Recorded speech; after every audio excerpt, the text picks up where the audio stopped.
Opiniões que existem na nossa Câmara. São opiniões que estão em setores minoritários do povo brasileiro, mas que nós não podemos negar que existem. Exatamente esses setores fizeram essa campanha visando prejudicar a candidatura da Dilma. Então, eu acho que a gente tem que recolocar o debate, porque o Brasil é muito maior do que isso. Os problemas são muito mais amplos do que isso.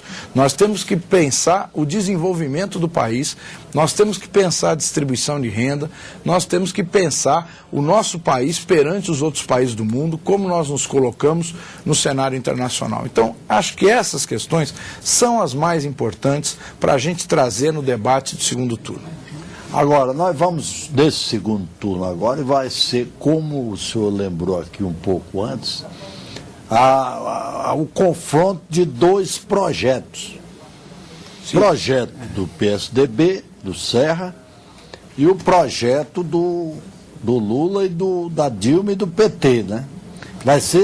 Vamos ter esse confronto aí. O segundo turno permite que se faça um cotejamento entre os dois candidatos. Em primeiro lugar, quanto à capacidade dos dois candidatos, a competência para transformar projetos em ações. Em segundo lugar, comparar projetos. Sarratin tem toda a razão, os nossos projetos são diferentes. Em terceiro lugar, a visão dos dois partidos, do PT e do PSDB, sobre o papel do Estado na vida, no cotidiano dos cidadãos, de todos nós. Disse que o Fernando Henrique Cardoso teve um governo neoliberal baseado nas privatizações e o Lula não. Eu discordo quanto a isso completamente. As grandes transformações que mudaram o país, todas ocorreram no governo Fernando Henrique Cardoso. Foi quando quebrou a espinha dorsal da inflação com o Plano Real. O PT votou contra. Foi quando fez o saneamento do sistema financeiro, fechando o banco podre com o PROER, e com recursos do próprio sistema financeiro, recursos do depósito compulsório. Hoje, o governo Lula, lá em Davos, levou para o mundo o exemplo do PROER, mas na época o PT votou contra. Nós instituímos a lei de responsabilidade fiscal, o PT votou contra. Nós também instituímos uma rede de proteção social, a LOAS, Lei Orgânica de Assistência Social, que dá um salário mínimo ao deficiente físico que não tem quem proveja o seu sustento, que ampliou o auxílio velhice para quem aos 70 anos não tem quem cuide dele, quem pague nada, não tem nenhuma aposentadoria na família e não tem os 35 anos de contribuição, ele consegue esse auxílio velhice independentemente da contribuição.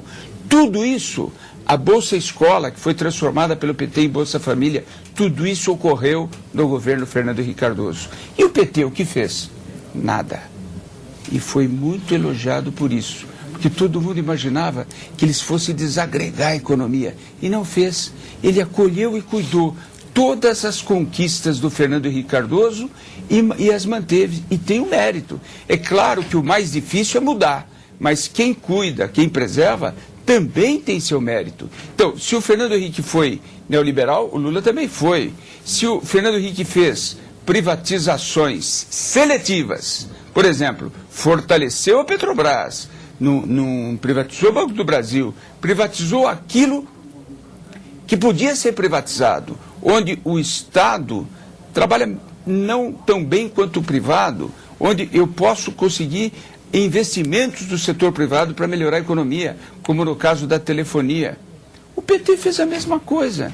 As concessões de rodovias também o PT está fazendo. E de uma forma boa. Nós não vemos nisso uma proposta neoliberal porque privatizou. Ao contrário, se for pensar em concentração de renda, olha o que acontece hoje. O trabalhador que tem o fundo de garantia por tempo de serviço, nos últimos 10 anos, teve uma remuneração na sua conta vinculada do FGTS de 44%. Nesse mesmo período, a inflação foi 20% a mais, foi 64%. A poupança rendeu 90% nesse período. E a Selic? 206%. Portanto, processo de concentração de renda maior do que remunerar os rentistas, os donos de bancos, poupadores, pela Selic em 206, enquanto o trabalhador, no seu fundo de garantia, é remunerado em 1/4 desses 206, em 44, não existe. O que vão dizer? Não, é uma contingência do mercado. Também no tempo do Fernando Henrique Cardoso, a Selic era alta. O fato é que o grande mérito do governo Lula, que não fez nada, não tem nenhuma marca de algo novo, foi ter tido o discernimento, o bom senso, o descortino de preservar, acolher e cuidar as conquistas, as grandes mudanças que ocorreram nesse país no governo Fernando Henrique Cardoso. Deputado Carlos Zaratini, como é que o senhor vê essa visão do... Essa questão do fundo de garantia não é de hoje, né? É bastante antiga, inclusive no governo Fernando Henrique houve essa diferença muito mais acentuada, porque a taxa de juros era muito maior. Agora, é importante dizer o seguinte, o governo do presidente Lula colocou as finanças em ordem, porque o país estava arrebentado, quebrado, a inflação estava em ascensão. E o Plano Real teve aspectos muito ruins que levaram ao desemprego de milhões de trabalhadores. Né? Nós tivemos as maiores taxas de desemprego durante o governo Fernando Henrique, por aspectos do Plano Real, como, por exemplo, uma política cambial de o dólar a R$1, certo? Que levou à quebra das empresas nacionais, à diminuição do emprego.